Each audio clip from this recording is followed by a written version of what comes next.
روزہ فرض کیوں کیا گیا؟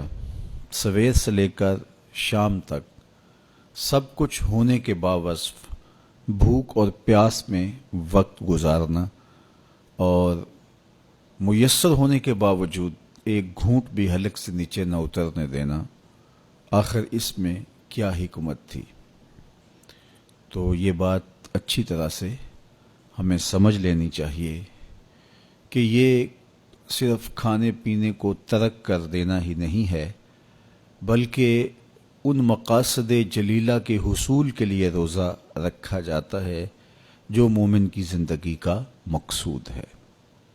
اور اگر کوئی شخص کھانا پینا تو ترک کر دیتا ہے لیکن ان امور سے نہیں رکتا جن امور سے روکنا ان روزوں کا مقصود تھا، تو اس کا روزہ نہیں کہلاتا۔ میرے اور آپ کے آقا و مولا حضور نبی رحمت صلی اللہ علیہ وآلہ وسلم نے ارشاد فرمایا، من لم یدع قول الزور والعمل به فلیس للہ حاجۃ فی ان یدع طعامہ وشرابہ۔ جس نے جھوٹ اور اس پر عمل کرنا نہ چھوڑا، جھوٹے کام ترک نہیں کیے، اس کا بھوکا اور پیاسا رہنا اللہ کو منظور نہیں۔ اللہ کو کوئی ضرورت نہیں کہ وہ بھوک اور پیاس کاٹے۔ روزے میں تو ان امور سے بھی روک دیا گیا جو امور عام زندگی میں جائز تھے، جو مشروع تھے، مباح تھے، لیکن روزے میں ان جائز مباح امور سے بھی منع کر دیا گیا۔ طیب اور طاہر کھانے، خوبصورت مشروب، ان سے روک دیا گیا۔ آپ آب زمزم بھی نہیں پی سکتے جبکہ وہ متبرک پانی ہے۔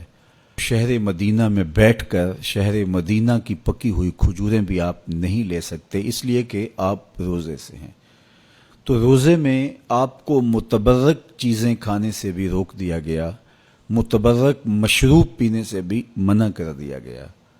تو مجھے بتائیے، جو رب آپ کو متبرک، مشروع اور پاکیزہ کھانوں سے بھی ایک مخصوص وقت کے لیے روک رہا ہے، تو جن امور سے عام زندگی میں شریعت اسلامیہ نے ہمیں منع کیا، ہمارے رب نے ہمیں منع کیا، تو اگر روزے کے دوران ہم وہ امور بجا لائیں تو پھر روزے کی مقصدیت حاصل نہیں ہوگی۔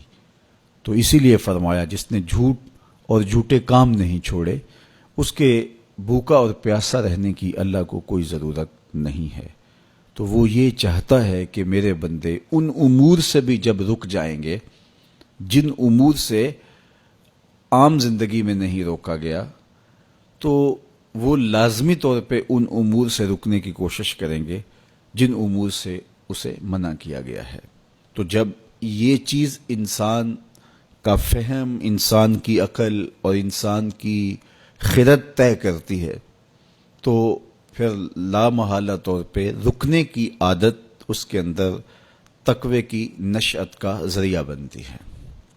آپ نے عمومی طور پہ دیکھا ہوگا کہ رمضان المبارک کا ماہ نور جب اختتام کو پہنچتا ہے، ہمارے سامنے عید کے 2-4 دن بھی یہ مشق رہتی ہے، اچانک کوئی مشروب آیا اور پینے لگے تو رک گئے، وہ کہیں ہمارا روزہ تو نہیں، لیکن پھر خیال آتا نہیں ہم روزے تو نہیں ہیں، آج تو عید کا دن ہے، تو ہم پی لیتے ہیں۔ چونکہ پورا مہینہ دن بھر ہم مشروبات سے رکے رہے اور آج بھی دن کے اجالے میں ہمیں پانی دیا گیا تو ایک دم ہمیں جھجک پیدا ہوئی، لیکن پھر ہمیں یاد آیا کہ اب روزے بیت گئے ہیں اور میں روزے سے نہیں ہوں۔ تو جو چیز جائز اور مشروع تھی، ایک وقت کے لیے اس چیز سے بھی ہم رکے تو ہماری طبیعت کے اندر یہ ملکہ پیدا ہو گیا کہ ہم اس سے رکنے کا مزاج پیدا کر لیتے ہیں۔ تو اگر ہم ان امور سے رک جاتے ہیں جن کو شریعت اسلامیہ نے منع کیا ہوا ہے، تو پھر دوبارہ جب اس کو کرنے لگتے ہیں تو پھر ہمارا ہاتھ بھی رکے گا، اور پھر ہم مستقل اپنے ہاتھ کو روک سکتے ہیں کہ ہاں میاں، یہ روزے میں بھی چیزیں منع تھیں اور روزے کے بعد بھی یہ چیزیں ہمارے اوپر منع ہیں۔ تو ایک ملکہ پیدا ہو جائے گا ان امور منہیات سے رکنے کا، ان سے باز رہنے کا۔ تو گویا یہی تقوی ہے کہ جو اللہ جل شانہ نے ہمارے اوپر حرام کیا ہے اس سے ہم رک جائیں، جس کام کے کرنے کا حکم دیا ہے اس کام کو ہم بجا لائیں۔